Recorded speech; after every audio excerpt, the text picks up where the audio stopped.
धर्म स्वातंत्र विधेयक के बारे में आज बैठक में कैबिनेट के लिए प्रस्तुत करने को जो प्रावधान किया है उसमें 10 साल का प्रावधान सजा का किया गया है।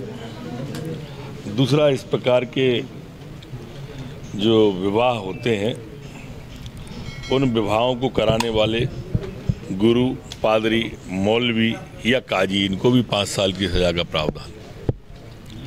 इस प्रकार के कार्य कराने वाली संस्थाओं का भी पंजीयन निरस्त हो जाएगा। और जो पहले मैं बता चुका हूं कि धर्मांतरण करने के लिए 1 माह पूर्व कलेक्टर को अनुमति देनी होगी, जिससे जांच होगी। ऐसा विभाग शून्य घोषित किया जाएगा और शिकायत पीड़ित माता पिता, परिवार या गार्जियन इसकी शिकायत कर सकते हैं।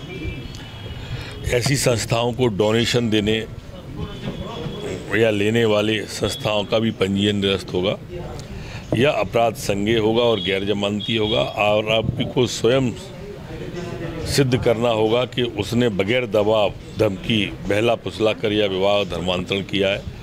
इसमें सहयोग करने वाले सभी मुख्य आरोपियों की तरह ही आरोपी माने जाएं।